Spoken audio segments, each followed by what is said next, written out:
देवानां च ऋषीणां च गुरुं काञ्चन सन्निभं बुद्धिभूतं त्रिलोकेशं तं नमामि बृहस्पतिं। मित्रों नमस्कार, मैं हूं पंडित कैलाश चंद्र जोशी और आप देख रहे हैं यूट्यूब चैनल। मित्रों, आज बात करने जा रहा हूं मीन राशि के जातकों के लिए। सूर्य नारायण भगवान का राशि परिवर्तन हो रहा है। 14 जनवरी को सूर्य नारायण भगवान मकर राशि में जाएंगे, अर्थात आपके एकादश लाभ भाव में वो जाने वाले हैं और 11 फरवरी तक लाभ भाव में वो विराजमान होंगे। और 28-29 दिन का गोचर आपके लिए कैसा रहने वाला है, थंबनेल में आपने देख ही लिया है। सूर्य का चमत्कार आपका होगा सुखी संसार। आपका संसार किस प्रकार से सुखी होगा, वह लॉजिक, तथ्य, तर्क, वो सब आपको सिद्धांत बताऊंगा। यह वीडियो आपकी जन्म राशि, चंद्र राशि, मून साइन पर आधारित है। मीन राशि के जातकों के लिए यदि आप अपनी जन्मतिथि का विश्लेषण कराना चाहते हैं तो वीडियो पर चल रहे नंबर पर आप संपर्क कर सकते हैं। एक और निवेदन आपसे है, वीडियो आपको अच्छी लगे तो वीडियो को लाइक कीजिए, शेयर कीजिए, चैनल को सब्सक्राइब करके मुझे सहयोग प्रदान कीजिए।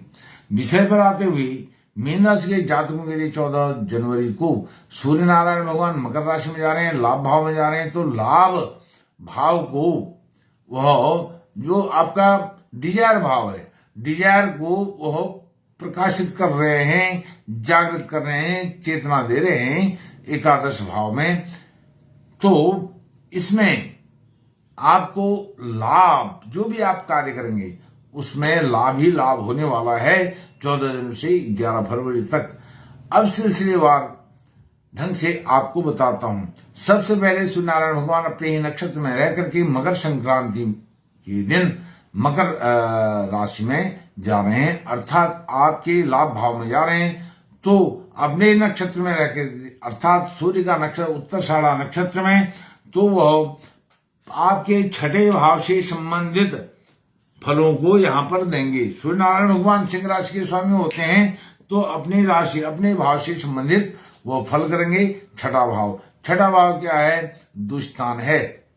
6, 8, 12 दुष्टान होते हैं, लेकिन छठे भाव के स्वामी होकर के वह यह बैठे हैं उपचय भाव में। उपचय भाव अर्थात वृद्धि कारक भाव है, इसको वृद्धि भाव भी कहते हैं। यहां बैठ करके सूर्य नारायण भगवान वृद्धि करते हैं। किस चीज की? वो घर है लाभ का, तो लाभ की वृद्धि करेंगे। लाभ होगा वह जो आपको फायदा होने वाला है, लाभ होने वाला है, एडवांटेज मिलने वाली है, वो हर प्रकार का लाभ आपको सूर्य नारायण भगवान दे रहे हैं। अब छठे भाव के स्वामी, छठा भाव किसका है? शत्रु का, ऋण का, रोग का। रोग से लाभ होगा अर्थात रोग ठीक होगा, ऋण से लाभ होगा, ऋण चुका पाएंगे, आप इंस्टॉलमेंट कर पाएंगे, या ऋण जो भी होगा वो समाप्त हो जाएगा, ऋण उतर जाएगा। और जो शत्रु हैं, शत्रु भी मित्रवत व्यवहार करेंगे, इसका आशय यह है। और कॉम्पिटिटिव एग्जाम से बड़ा लाभ होने वाला है। जब आप कॉम्पिटिटिव एग्जाम देने वाले हैं मीन राशि के जातक, तो यह समय आपके लिए बहुत अच्छा है। यह सूर्य नारायण भगवान का अपने नक्षत्र में गोचर है।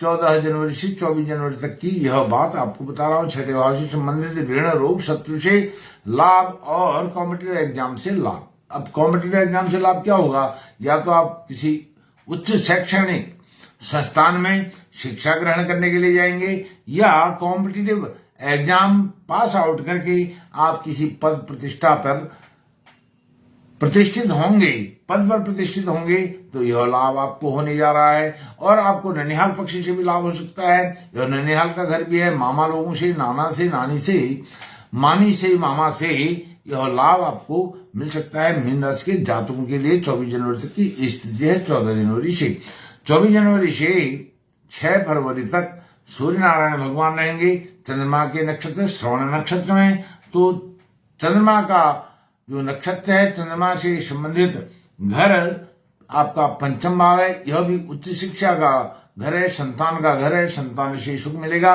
उच्च शिक्षा में बड़ा लाभ हो सकता है। उच्च शैक्षणिक प्रतिष्ठान में, संस्थान में आप जा सकते हैं, हायर एजुकेशन ले सकते हैं। एजुकेशन के द्वार यहां पर खुलते हुए नजर आ रहे हैं। 24 जनवरी से 6 फरवरी के बीच में संतान का सुख, संतान से सुख, क्योंकि संतान भाव में जब चंद्रमा का यह संतान भाव है चंद्रमा का के नक्षत्र में सूर्य का गोचर हो रहा है और सूर्य नारायण भगवान की सप्तम दृष्टि उस भाव पर पड़ रही है। तो सप्तम दृष्टि से और अपने नक्षत्र के कारण, चंद्रमा के नक्षत्र के कारण दो तरीके से यह पंचम भाव को आलोकित कर रहे हैं, प्रकाशित कर रहे हैं, चेतना दे रहे हैं, ऊर्जा दे रहे हैं।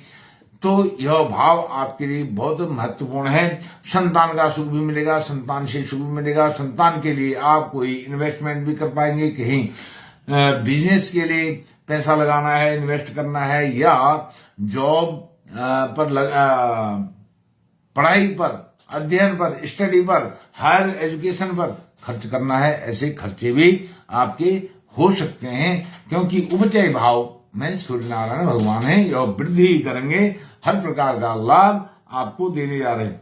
6 फरवरी से 11 फरवरी तक सूर्य नारायण भगवान रहेंगे धनिष्ठा नक्षत्र अर्थात मंगल के नक्षत्र में। मंगल से संबंधित भाव हैं दूसरा धन का भाव और आपका भाग्य भाव। धन भाव, कुटुंब, परिवार का भाव, इसमें भी वह प्रगति करेंगे, जागृति करेंगे, चेतना देंगे, ऊर्जा देंगे, शक्तिशाली बनाएंगे इस भाव को। अर्थात धन से संबंधित कोई विवाद है वो सुलझ जाएगा। धन के आने में, कहीं आपने धन दिया है वापस नहीं आ रहा है, लोन पर दिया है, उधार दिया है, ऋण पर दिया है, वो नहीं आ रहा है, वो आएगा 6 फरवरी से 11 फरवरी तक। और उस धन के कारण कोई विवाद हुआ है वो रिजॉल्व होगा। घर परिवार में अपने लोगों से, पारिवारिक लोगों से कोई मनमुटाव हो गया है, वह भी मनमुटाव सब शांत होगा, सुलझ जाएगा। 9 भाव भी मंगल का भाव है, तो भाग्य आपका प्रबल रूप से यहाँ पर साथ देता हुआ नजदीक आ रहा है। अब मकर संक्रांति के दिन जब वह मकर राशि में जा रहे हैं, तो इस दिन गुरु महाराज की नवम दृष्टि सूर्य पर पड़ जाती है। इस दिन से 14 जनवरी से 11 फरवरी तक नवम दृष्टि रहेगी सूर्य नारायण भगवान की। इसी के कारण जो नवम दृष्टि है उसके कारण कुंभ, महाकुंभ प्रयागराज में इसका योग सहयोग बन रहा है। और दूसरा, जब मकर संक्रांति के दिन सूर्य नारायण भगवान मकर राशि में प्रवेश कर रहे हैं, तो चंद्रमा कहाँ है? अपनी ही राशि कर्क राशि में है। चंद्रमा और सूर्य का समसप्तक योग बन रहा है, अर्थात पूर्ण चंद्र है। यहाँ पर पूर्णमासी के आसपास का चंद्र है। 13 जनवरी को पूर्णमासी है, तो 14 जनवरी को यह पूर्णमासी का चंद्रमा पूर्ण दृष्टि से सूर्य के भाव, सूर्य को, और जहां सूर्य विराजमान है एकादश भाव, उसको देखेंगे, अपने चांदनी बिखेरेंगे। और वहीं सूर्य नारायण भगवान पंचम भाव, जो आपके संतान का भाव है, आपकी उच्च शिक्षा का भाव है, उसको प्रकाशित कर रहे हैं अपने प्रकाश से, अपने तेजस्वी प्रकाश से, ओज से लवरेज आपको कर रहे हैं, एनर्जेटिक आपको बना रहे हैं। और यह पूर्ण चंद्रमा सूर्य का जो योग बन रहा है, यह बहुत अच्छा योग, शुभ फलदायक योग आपके लिए बन रहा है 14 जनवरी को। और जब 29 जनवरी को चंद्रमा भी युति करेंगे सूर्य के साथ आपके लाभ भाव में, यह बहुत और अच्छा योग बन जाएगा। मौनी अमावस्या को दोनों की युति होगी। अष्टमी में केवल जो बहुत बड़ा पुण्यदायक, पुण्य फल देने वाला दिन है मौनी अमावस्या, उसी दिन महान गंगा स्नान का पल होता है। और इस बार तो महाकुंभ है, महाकुंभ का सबसे सर्वश्रेष्ठ दिन वही है 29 जनवरी मौनी अमावस्या के दिन। तो आपके एकादश भाव में यह योग बन रहा है। पंचमेश और षष्ठेश दोनों मिलेंगे कहां?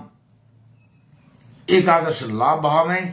तो आपको पंचम भाव से संबंधित और छठे भाव से संबंधित सारे फल इस महीने मिलने जा रहे हैं। इसमें कोई रुकावट होने वाली नहीं है। और आप सूर्य नारायण भगवान से और अच्छे फल प्राप्त करें, इसके लिए रोज आदित्य हृदय सूत्र का पाठ करें, सूर्य नारायण भगवान को अर्घ्य दें, क्योंकि सूर्य नारायण भगवान आपके षष्ठेश हैं। शत्रुओं का नाश करना है, कुंभ राशि के जातकों को तो सूर्यनारायण भगवान को अर्घ्य दें, आदित्य हृदय सूत्र का पाठ करें, शत्रु का नाश हो जाएगा, ऋण का नाश हो जाएगा और रोग का भी नाश हो जाएगा। और साथ में आप ओम नमो भगवते वासुदेवाय मंत्र का भी जप करें, क्योंकि गुरु आपकी राशि के स्वामी होकर के तृतीय पराक्रम पुरुषार्थ के भाव में बैठे, साहस के भाव में बैठे, तो वह अपने ज्ञान विज्ञान द्वारा आपसे पुरुषार्थ कराएंगे, परिश्रम कराएंगे और पुरुषार्थ कराएंगे। साथ में वह साहस भी आपको देंगे, अति साहस से भी आपको बचाएंगे।